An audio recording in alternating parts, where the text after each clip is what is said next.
Hello friends, आपके अपने YouTube channel MIM news bulletin में आपका हार्दिक स्वागत है। सातवें चरण के शिक्षकों की अब नए नियोजन नियमावली जो है तैयार है, जिस पर मंजूरी मिलना केवल बाकी है और एक शिक्षा विभाग के द्वारा एक अधिसूचना भी जारी की गई है।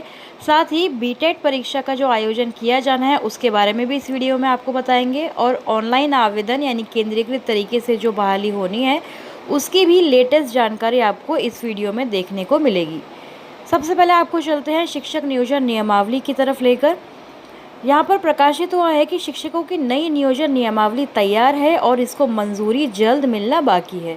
जैसा कि आप लोग जानते हैं कि आज मंगलवार है और शिक्षा विभाग की नहीं बल्कि कैबिनेट की जो बैठक है आज रखी जाती है और इस कैबिनेट में जो नई नियोजन नियमावली है इसको मंजूरी मिल सकती है, इस पर फाइनल कंसेंट दिया जा सकता है। राज्य में पहली से लेकर 12वीं तक के तकरीबन 80,000 सरकारी विद्यालयों को सातवें चरण की नियुक्ति के तहत नए शिक्षक इस शैक्षिक सत्र में नहीं मिल पाएंगे। ये तो हम लोग जानते ही हैं कि इस सेशन में ये बहाली पूरी कंप्लीट नहीं हो पाएगी, क्योंकि छठे चरण के तहत प्राथमिक शिक्षकों की नियुक्ति में तो 3 बार मेधा सूची यानी कि समव्यवहार बनाकर घोषित रिक्ति के विरुद्ध नियुक्ति की प्रक्रिया पूरी हो चुकी है, लेकिन माध्यमिक उच्च माध्यमिक शिक्षकों की नियुक्ति की प्रक्रिया में फिलहाल पटना तथा सारण जिला परिषद में पहले शेड्यूल के तहत ये प्रक्रिया चल रही है और यही प्रक्रिया नवंबर महीने तक चलने वाली है।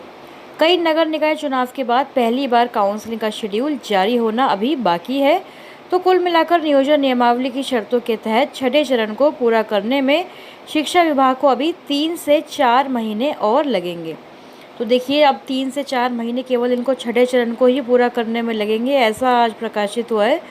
तो छठा चरण अभी पूरा नहीं हुआ है। वैसे भी विभाग ने पहले ही साफ कर दिया है कि छठा चरण पूर्ण होने के बाद ही 7वां चरण आरंभ किया जाएगा। तो देखिए किस तरह से बातों को जो है तोड़ मरोड़ के बार बार जो है प्रकाशित किया जा रहा है। कभी शेड्यूल प्रकाशित होता है 7वें चरण का कि नवंबर दिसंबर में ही प्रक्रिया शुरू हो जाएगी।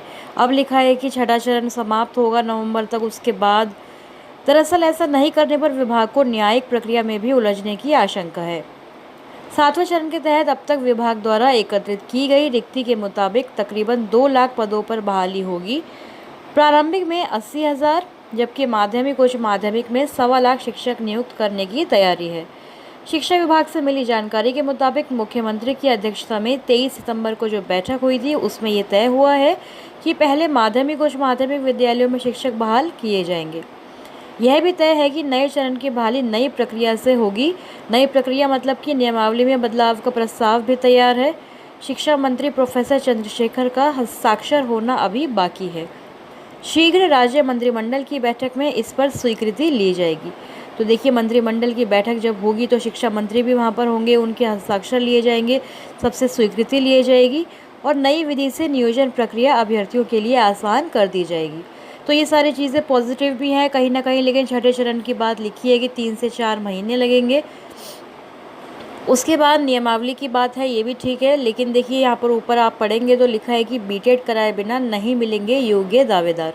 तो बार बार बीटेट कराने की जो चर्चा हो रही है उस पर कभी सचिवालय से खबर आती है कि नहीं बीटेट नहीं लिया जाएगा, फिर बार बार न्यूज़ चैनल के माध्यम से या फिर अखबारों के माध्यम से यह प्रकाशित करवाया जा रहा है कि प्रारंभिक स्कूलों में जो रिक्त पद है 80,000 से ज़्यादा जो पद हैं उनकी अभी कोई तैयारी दिख नहीं रही है। लेकिन मार्च 2022 के बाद भी यदि शिक्षा विभाग इसके लिए आवेदन की प्रक्रिया आरंभ करता है तो देखिए मार्च 2023 होगा, यहाँ पे 22 लिख दिया है, तो उसके पहले उसे बिहार शिक्षक पात्रता परीक्षा लेनी ही होगी। वैसे तो इसकी कोई सुगबुगाहट नहीं है, लेकिन बीटेट लिए बगैर सीटें नहीं भरी जा सकती है, क्योंकि छठे चरण में आरक्षित महिला तथा मध्य विद्यालयों में हज़ारों की तादाद में विभाग को अभ्यर्थी नहीं मिले हैं। तो देखिए छठे चरण में अभ्यर्थी क्यों नहीं मिले, ऐसा नहीं है कि अभ्यर्थी नहीं थे, बीटेट सीटेड अभ्यर्थी पर्याप्त मात्रा में थे, लेकिन सरकार की प्रक्रिया ही इतनी ख़राब है नियोजनवाद की कि अभ्यर्थी जो है सही समय पर पहुंचकर अपनी काउंसलिंग नहीं करा पाते हैं और उनका जो मौका है वो छूट जाता है। या तो उस कोटि के उस कैटेगरी के अभ्यर्थी नहीं पहुँच पाते हैं, इस वजह से सीटें खाली रह जाती हैं। तो अब लिखा है कि बीटेट एक बार फिर से आयोजित कराया जाएगा। कभी कहते हैं कि नहीं बीटेट नहीं होगा, 7वें चरण के बाद ही होगा। यानी कि समझ में नहीं आ रहा है कि सरकार किस तरह से चीज़ों को टालने का अलग अलग जो है बहाना ढूंढ रही है। अब छठे चरण की बात हो रही है, कभी कहते हैं कि हमें 7वें चरण की जो नियमावली है, साथ ही जो वेब पोर्टल है वो हमें 30 सितंबर तक देना है। यहाँ पर भी लिखा है कि ऑनलाइन आवेदन जो लिए जाएंगे केंद्रीय की तरीके से विभाग ऑनलाइन आवेदन लेगा और मेधा सूची निर्माण से लेकर चयन सूची जारी करने की प्रक्रिया विभाग द्वारा ही संपादित की जाएगी। तो अभ्यर्थियों द्वारा दिए गए विकल्पों के आधार पर चयनित अभ्यर्थियों को स्कूल तक का आवंटन भी किया जाएगा। हालांकि नियुक्ति पत्र उन्हें संबंधित नियोजन इकाई में ही प्राप्त होंगे। तो ये अच्छी चीज़ है कि सारी प्रक्रिया इस बार ऑनलाइन होगी, लेकिन जो नियुक्ति पत्र आपको यानी ज्वाइनिंग लेटर मिलेगा वो केवल नियोजन इकाइयों से ही डिस्ट्रीब्यूट किया जाएगा। तो अब तक तो ये सारी चीज़ें ठीक हैं। अब अधिसूचना की तरफ चलते हैं।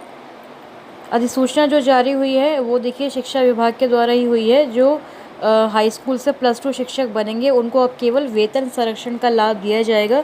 इससे संबंधित दिशा निर्देश निर्धारित करने के लिए ही ये अधिसूचना जारी हुई है, जिसमें नियमावली 2020 का जिक्र किया गया है।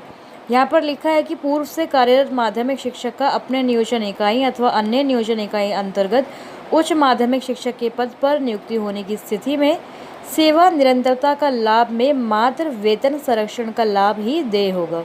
यानी कि यदि आप माध्यमिक से उच्च माध्यमिक में आपकी बहाली होती है तो आपको केवल वेतन संरक्षण का लाभ मिलेगा तथा ऐसी व्यवस्था जैसी शिक्षकों पर ही लागू होगी जिन्होंने माध्यमिक से उच्च माध्यमिक के पद पर नियुक्ति हेतु आवेदन समर्पित करने के पूर्व अपने नियंत्रणीय पदाधिकारी की अनुमति प्राप्त कर ली हो। तो ये सारी चीज़ें लिखी गई हैं यहाँ पर। शिक्षा विभाग ने नियोजन नियमावली को लेकर दिशा निर्देश अधिसूचित किए हैं कि नियमावली 2020 के तहत ही ये सारी चीज़ें जो है बताई गई है, क्योंकि 20 अगस्त 2020 को नियमावली 2020 आई थी। तो उसके उपरांत जो भी शिक्षक नियुक्त हुए हैं, हालांकि माध्यमिक उच्च माध्यमिक में बहुत कम बहालियाँ 2020 के बाद हुई हैं। छठे चरण में बहुत कम अभ्यर्थी आए हैं जो माध्यमिक से उच्च माध्यमिक में गए होंगे।